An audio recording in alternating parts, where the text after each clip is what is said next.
Hello friend, इस video में आपका स्वागत है। इस वीडियो में बात करेंगे भारत में जो संघीय व्यवस्था है उसका विशेषता क्या है। भारत एक संघीय देश है जहां भारत में शक्ति का विभाजन होता है। भारत में जो संघीय व्यवस्था है वह कनाडा के संविधान से लाया गया है। अब हमारे देश में संघीय व्यवस्था कैसा होता है। भारत में जो राष्ट्रपति होता है वो बस नाम मात्र का हेड होता है और सारा जो शक्ति होता है भारत में प्रधानमंत्री के पास होता है। यानी जिस प्रकार ब्रिटेन में जो राजा होता है उसी प्रकार हमारे देश में राष्ट्रपति है और सारा जो शक्ति है उस देश में क्या होता है, ब्रिटेन में और इंडिया में सब प्रधानमंत्री शक्ति का प्रयोग करता है। यानी मतलब आपका राष्ट्रपति नाम मात्र यानी नॉमिनल हेड हो गया, एक्चुअली पावर किसके पास होता है, प्रधानमंत्री के पास होता है। तो जो भारत में जो संघीय व्यवस्था है, ठीक है, उस संघीय व्यवस्था के बारे में पढ़ेंगे कि जो संघीय व्यवस्था का विशेषता क्या होता है। तो आपको दिख रहा होगा कि फर्स्ट पॉइंट क्या बोल रहा है, लिखित संविधान।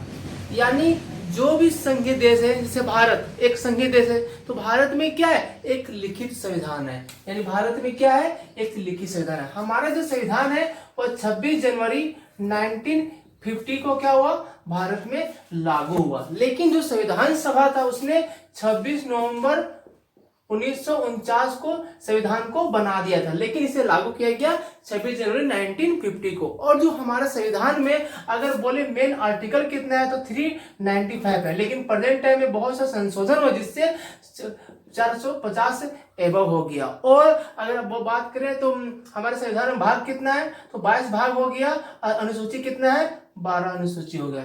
यानी जो हमारा संविधान क्या है, लिखित संविधान है जिसमें लगभग 450 आर्टिकल है, 22 भाग हो गया अब 12 अनुसूची हो गया। यानी 22 क्या भाग हो गया, 12 आपका अनुसूची हो गया।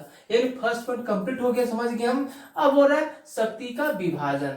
भारत क्या है, एक संघीय वाला देश है जिसमें केंद्र सरकार, राज्य सरकार है, ठीक है। अब इसमें क्या होता है, शक्ति का विभाजन है। भारत में 3 प्रकार का लिस्ट है, यानी सूची बोलते हैं आपका, संघ सूची, राज्य सूची और समवर्ती सूची, जिसमें कुछ सब्जेक्ट जैसे कि फर्स्ट में आपका 100 सब्जेक्ट है, सेकेंड में 61 है और आपका थर्ड में 52 है। यानी भारत में क्या है, शक्ति का विभाजन है। क्योंकि हम देखते हैं कि भारत में केंद्र और राज्य सरकार प्रमुख होता है जिसमें उनमें क्या शक्ति होता है, शक्ति का विभाजन। जैसे कि आपका जो फर्स्ट में आपका कितना है, 100 सब्जेक्ट है, सेकेंड में 61 सब्जेक्ट है और थर्ड में आपका 52 सब्जेक्ट है। जैसे कि अगर बात करें केंद्र सूची में कौन सब्जेक्ट होता है तो आपका जो प्रमुख है, जैसे कि आपका बैंकिंग हो गया, ठीक है, कम्युनिकेशन हो गया, ठीक है, और फॉरेन अफेयर हो गया। और सेकंड में क्या आता है, सेकंड में मेन मान लीजिए पुलिस होता है और थर्ड में क्या आता है आपका शिक्षा, यानी जिसे बोलते हैं एजुकेशन, जिसमें केंद्र सरकार और राज्य सरकार दोनों मिलाकर कानून बनाता है। ये क्या है, भारत में शक्ति का विभाजन है। अब आता है और संविधान की सर्वोच्चता। यानी भारत में संविधान क्या है, सबसे ऊपर है। यानी हमारे देश में जो केंद्र सरकार है वह कोई भी जो कानून बनाता है वह संविधान के अकॉर्डिंग बनाता है, संविधान से ऊपर वह कुछ भी बना नहीं सकता। और भारत में जो संविधान का जो प्रमुख चीज है उसको हमारा संसद भी बदल नहीं सकता है। मतलब जो हमारे राज्य में जो शासन होता है वह शासन किसके अकॉर्डिंग होता है, वह संविधान के अकॉर्डिंग होता है। उसके बाद कब हो रहा है, 4 हो रहा है कठोर संविधान। भारत का संविधान क्या है, एक कठोर संविधान, क्योंकि किसी देश में अगर उस देश में संविधान को पावरफुल बनाना है तो हमें क्या करना पड़ता है, तो संविधान को कठोर बनाना पड़ता है। कठोर किसे मतलब कि संविधान का जो प्रमुख चीज है उसे कोई भी बदल नहीं सकता है। और हमारे संविधान में अगर कुछ संशोधन करना है उसके लिए क्या होता है, उसके लिए संविधान में एक आर्टिकल 368 है जिसके तहत क्या बोलता है, अगर आपको संविधान में कुछ संशोधन करना है उसमें केंद्र सरकार और राज्य सरकार से दोनों से परमिशन लेना पड़ता है। और साथ ही क्या होता है आपका 2/3 से आपका कुछ भी चेंज होता है। मतलब जो प्रमुख चीज होता है अगर कुछ भी बदलाव करना है तो संविधान में आपका संसद में पास करना पड़ेगा, उसके बाद राज्य सरकार से भी परमिशन लेना पड़ेगा। और ये कितना बहुमत होना चाहिए, 2/3 बहुमत होना चाहिए, तभी आप संशोधन कर सकते हैं। हमारा संविधान क्या है, बहुत कठोर है। 5 क्या बोलता है, 5 बोलता है स्वतंत्र न्यायपालिका। भारत में क्या है, न्यायपालिका है जिसमें आपका सुप्रीम कोर्ट, हाई कोर्ट हो गया, डिस्ट्रिक्ट कोर्ट है, ठीक है।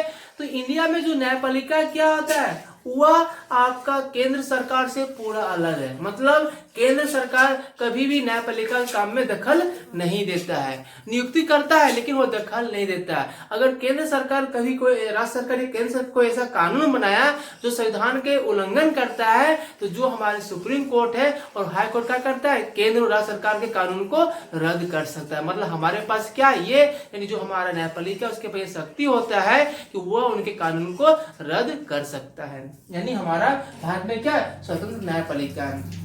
उसके बाद क्या बोल रहा है 2 सदन की व्यवस्था। जो हमारा संसद है, तो संसद में क्या है, 2 सदन है। फर्स्ट को बोलते हैं लोकसभा, फर्स्ट को क्या बोलते हैं, लोकसभा, और सेकंड को बोलते हैं राज्यसभा। यानी भारत में क्या है, 2 सदन की व्यवस्था है। तो लोकसभा को बोलते हैं लोअर हाउस और राज्यसभा को बोलते हैं अपर हाउस। अपर हाउस इसलिए बोला जाता है कि राज्यसभा कभी भी आपका डिसॉल्व यानी भंग नहीं होगा, और लोकसभा को मतलब कभी भी भंग किया जा सकता है। और उसके बाद अगर बात करें इंडिया में लोकसभा सीट कितना है, तो प्रेजेंट आपका 543 प्लस 2 है। 2 मतलब एंग्लो इंडियन होता है। अगर इसका बात करें तो 233 प्लस 12 है। 12 क्या होता है, ये होता है आपका जो आपका जैसे बोलते हैं डांस से हो गया, सामाजिक कार्यकर्ता हो गया, मतलब जो समाज में जिसका एक्स्ट्रा ऑर्डिनरी होता है, जो समाज में कुछ विकास करता है, उनको यहाँ सेलेक्ट किया जाता है। किसके द्वारा, देश के राष्ट्रपति के द्वारा। तो भारत में क्या है, 2 सदन की व्यवस्था है, ठीक है, राज्यसभा और लोकसभा। लोकसभा मतलब lower house, Rajya Sabha upper house, ठीक है। और दोनों क्या होता है, इसका टर्म मेनली 5 साल होता है, राज्यसभा का टर्म 6 साल होता है। तो हम समझ गए कि भारत की संघीय व्यवस्था का 6 पॉइंट देखिए। पहला लिखित संविधान है, शक्ति का विभाजन होता है, असंविधान की सर्वोच्चता है, कठोर संविधान होता है, स्वतंत्र न्यायपालिका होता है, 2 सदन की व्यवस्था होता है। थैंक यू दोस्तों, वीडियो अच्छा लगा हो तो लाइक कर दीजिए और हमसे जुड़ने के लिए मेरे चैनल को सब्सक्राइब कर दीजिए।